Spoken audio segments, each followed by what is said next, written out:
When I stepped out of the pool, water traced slow, glistening lines down my skin, each droplet catching the late afternoon sunlight in a fleeting prism of color before slipping silently into the dark, damp fabric of my swimsuit. The air hung thick with summer heat, a humid weight that pressed against my chest, making every inhale feel deliberate, every exhale a conscious release. The sun blazed high overhead, its rays unrelenting, piercing through the cloudless sky to cast sharp, jagged shadows across the tiled deck surrounding the pool. The concrete burned beneath my bare feet, a faint sting that I registered but didn't dwell on. My swimsuit clung to me, cool and heavy with water, the sensation a stark contrast to the dry, searing warmth of the day. But I barely noticed any of it, the heat, the discomfort, the quiet ripple of the pool behind me. My attention was elsewhere, pulled irresistibly toward him, Mason. He sat on the terrace, a few yards away, perched in a cushioned wicker chair that creaked faintly under his weight. A book rested in his lap, its pages splayed open beneath his broad hands, the spine cracked from use. The cover was worn, the title faded, but I couldn't make it out from where I stood, and it didn't matter. He wasn't reading. His eyes weren't moving across the lines of text, weren't tracing the sentences he pretended to absorb. Instead, they were on me, a quiet, steady weight I could feel even before I turned to face him fully.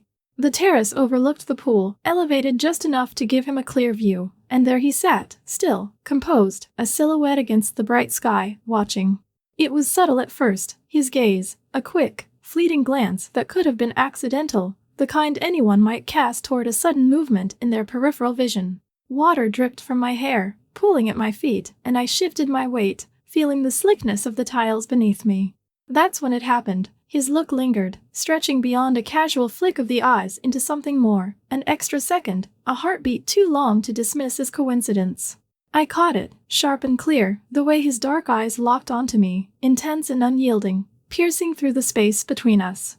Then, just as quickly, he tore them away, snapping his focus back to the book with a force that seemed almost physical.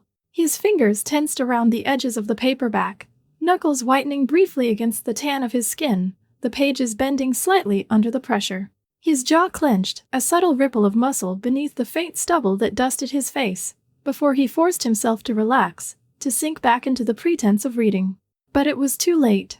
I'd seen it.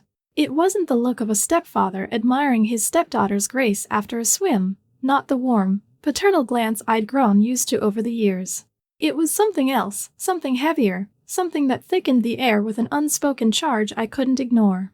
Mason was 45, my mother's husband for the past 3 years, a man who seemed carved from granite, unyielding, disciplined, a figure of absolute control. He was tall, broad-shouldered, with a presence that filled any room he entered, whether it was our modest kitchen or the sleek boardrooms where he spent most of his days. He never raised his voice, never let his temper flare, never allowed a single crack to mar the polished surface of his composure. His dark hair was streaked with the first hints of gray at the temples, a quiet sign of age that only made him look more distinguished, more commanding.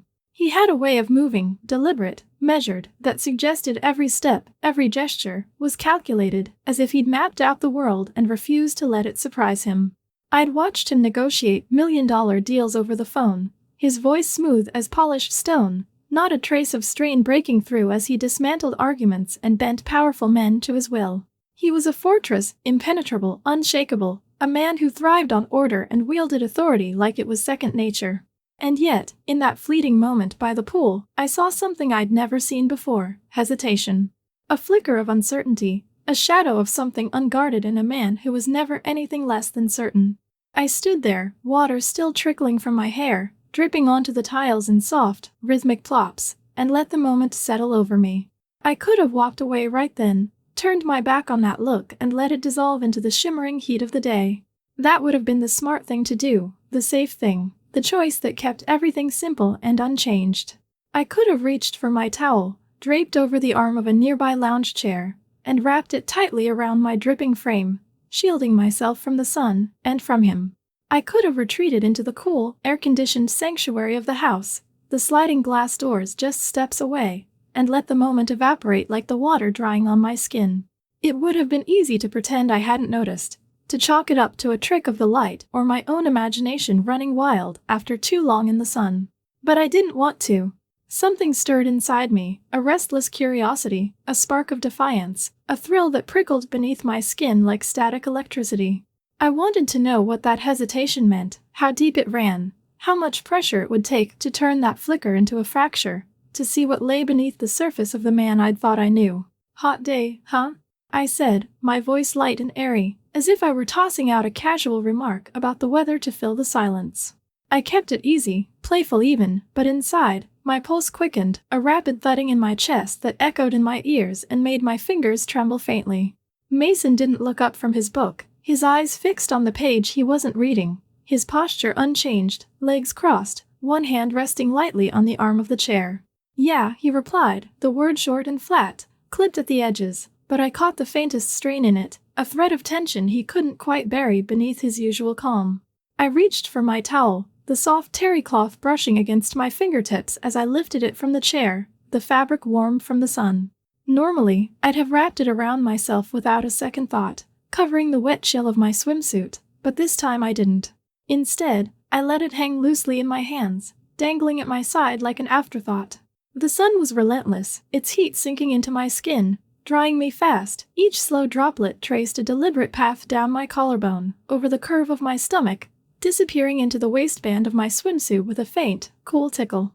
I stood there, letting the heat and the silence stretch between us, feeling the weight of his presence even though he refused to meet my gaze. My wet hair clung to my shoulders, sending a trickle of water down my back that made me shiver despite the warmth. "You look tense," I said, tilting my head slightly, my tone still casual but with a hint of something sharper beneath it, a question, a nudge. His fingers tightened around the book, the pages crinkling faintly under the pressure of his grip, the sound barely audible but unmistakable in the stillness. "Just a lot on my mind," he said, his voice steady but distant, like he'd rehearsed the line in his head and pulled it out as a shield. His eyes stayed on the book, but I could see the effort it took, the way his shoulders stiffened just a fraction, the way his breathing shifted, shallower now. I smiled, a small, knowing curve of my lips that I couldn't suppress, a flicker of triumph sparking in my chest. He was uncomfortable, and I could sense it in every line of his body, every forced breath he took. Good. How long could he keep that mask in place? How long before it slipped, before I saw what he was trying so hard to hide? Dinner that night should have been normal, just another quiet evening around the table with my mother and Mason, the kind of routine we'd fallen into over the years. The dining room was softly lit, the chandelier overhead casting a warm glow over the polished wood table. My mother sat across from me, her fork twirling strands of pasta as she launched into an animated story about some new project at work. Her hands danced through the air, punctuating her words with quick, enthusiastic gestures, her voice bright with excitement as she described meetings with clients, deadlines she'd crushed, and a promotion she was angling for.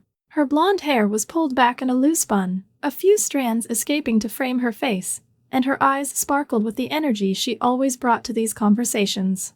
Mason sat at the head of the table, listening attentively, nodding at all the right moments, his posture relaxed, shoulders loose, one hand resting casually on the edge of his plate, the other holding a glass of red wine he hadn't touched. To anyone else, to my mother, to a stranger peering through the window, it would have looked like a perfectly ordinary family dinner, the kind that unfolds every night in homes everywhere. The clink of silverware against plates, the hum of the ceiling fan overhead, the faint scent of garlic and basil lingering in the air, it was all so familiar, so mundane. But I knew better. He hadn't looked at me once since we'd sat down, not even a glance in my direction, and that avoidance was louder than any words he could have spoken. His eyes stayed fixed on my mother, following her gestures, or drifted to his plate, studying the food he barely ate. It wasn't an accident, that refusal to meet my gaze, it was deliberate, a wall he'd built with careful precision, and it told me everything I needed to know. I decided to test it, to push just a little and see how he'd hold up under the pressure. I leaned forward slowly, reaching for my glass of water, my movements deliberate and unhurried. The tablecloth brushed against my arm, soft and cool, and I let my fingers graze the rim of the glass, tracing its edge with a casual ease that hid the tension coiling in my stomach.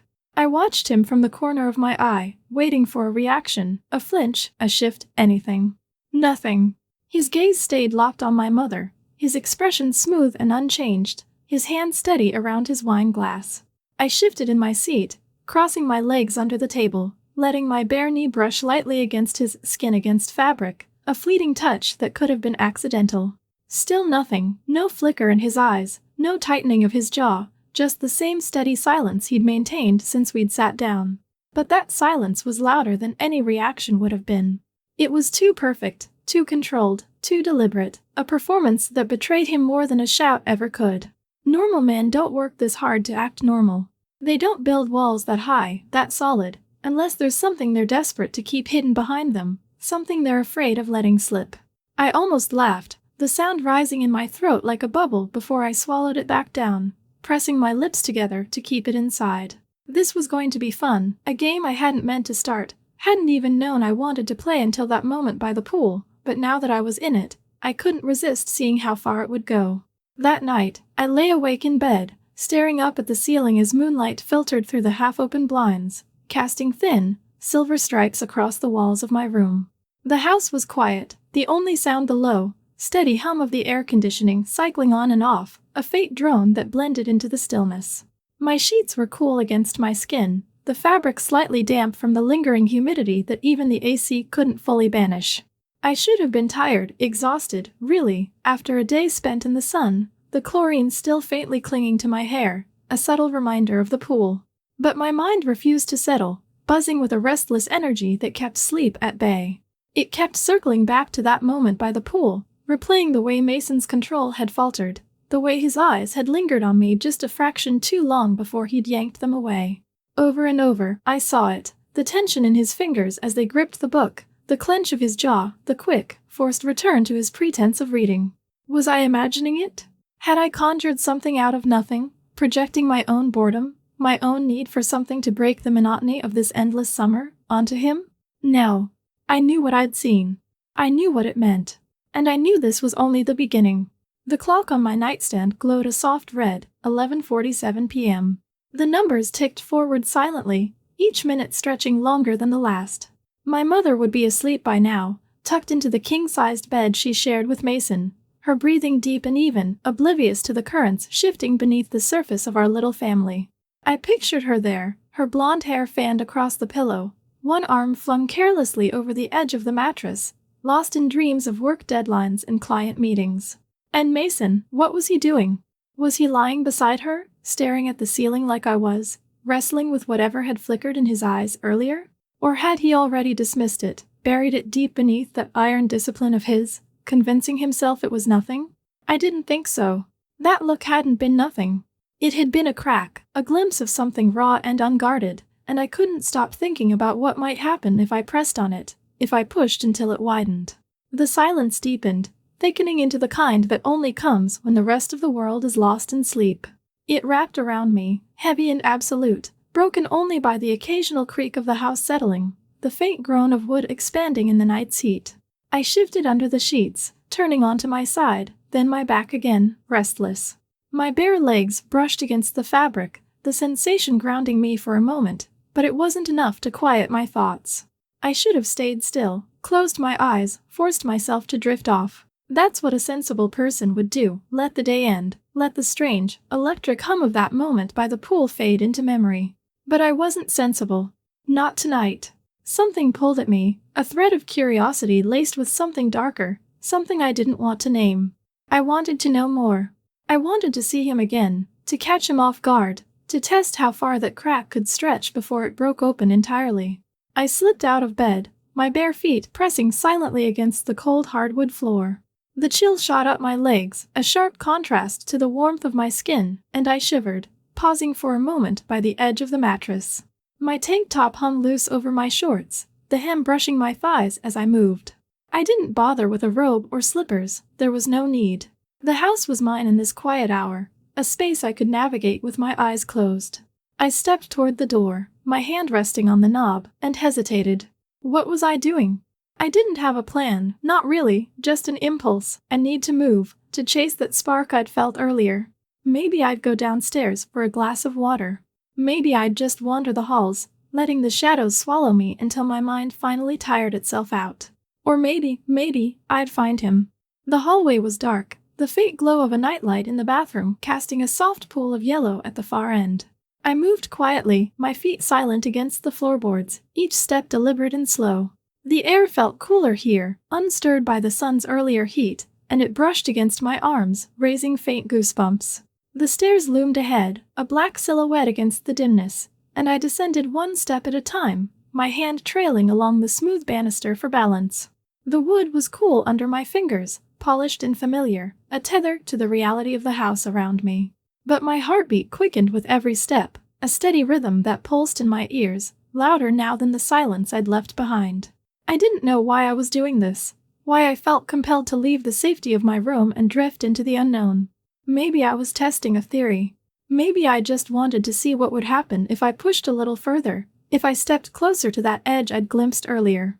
At the bottom of the stairs, a faint glow spilled from the kitchen doorway, cutting through the darkness like a beacon. It wasn't bright, just the soft, warm light of the under-cabinet fixtures, left on by habit or oversight. Someone was awake. I paused, my breath catching in my throat, and listened. The house was still, but not empty. I could feel it, that subtle shift in the air that comes when another presence occupies the same space. My bare toes curled against the tile of the foyer, cold and unyielding, and I took a step forward, then another, drawn toward that light like a moth to a flame. I didn't call out, didn't announce myself. I wanted to see before I was seen, to catch him, if it was him, in a moment of unguarded truth. I reached the doorway and stopped, hovering just outside the threshold, my body half hidden by the wall. Mason stood by the counter, alone, his broad frame outlined against the dim glow. He was pouring amber liquid into a heavy glass tumbler, whiskey, probably, judging by the bottle on the counter, its label catching the light. He wore a plain t-shirt and sweatpants, casual in a way that felt out of place for a man who usually carried himself like he was stepping into a boardroom. His shoulders were stiff, the muscles taut beneath the fabric, and his jaw was set, a hard line that betrayed the tension he couldn't shake. He exhaled slowly, a long, measured breath that seemed to carry the weight of something unspoken, and rubbed a hand over his face, fingers lingering against his brow as if he could press away whatever was gnawing at him. For the first time, he looked unsettled, vulnerable, almost human in a way I wasn't used to seeing. The man who commanded million-dollar deals, who never flinched under pressure, was fraying at the edges, and I couldn't look away. I stepped forward, just enough for the floor to creak faintly under my weight, just enough for him to notice. "Couldn't sleep?" My voice was soft, barely above a whisper, but it sliced through the stillness like a blade, sharp and deliberate. Mason stiffened instantly, the muscles in his back locking tight beneath his shirt. He turned slowly, his movements controlled but heavy, as if every inch cost him effort. His eyes flicked to mine for a fraction of a second, dark, unreadable, before darting away, settling on the counter instead. "You should be in bed," he muttered, lifting the glass to his lips and taking a slow sip. The ice clinked faintly against the sides, a small, sharp sound in the quiet. I didn't move, my voice hanging in the air between us. "So should you," I said, stepping closer, the tile cold against my feet. Mason's jaw tightened, his fingers gripping the glass harder. "Mila, go back upstairs," he said, his tone sharp, no warmth left. I tilted my head, watching him. "You don't seem fine." He exhaled, a shaky breath, and turned away, setting the glass down with a clink. "I'm fine," he lied, but I pressed on. "Since the pool, you've been off. Did I do something?" His shoulders stiffened, and I knew I'd hit the mark. Silence stretched, thick and charged, until he faced me again, eyes dark with something unspoken. "You need to stop," he warned, voice low. But I didn't. I stepped closer, close enough to feel the heat radiating from him. "Stop what?" I asked, soft but daring. His hand twitched, then shot out, grabbing my wrist, not hard, but firm. "This," he said, his grip trembling with restraint. My pulse raced, but I didn't pull away. "If you don't leave now, I won't stop," he said, a raw edge to his words. I met his gaze, unflinching. "Then don't." The air snapped. His control broke, and he pulled me in, lips crashing against mine, desperate, forbidden. It was chaos, heat, everything we shouldn't have been. Then the front door clicked open. We froze. My mother stood there, bag slipping from her hand, eyes wide with silent horror. No words, just a look that shattered everything. Mason stepped back, hands shaking, and grabbed his keys. "I'm sorry," he muttered, then left. She turned to me, face unreadable. "Get out," she said, calm and final. I'd won the game, but lost it all, alone in the wreckage I'd made.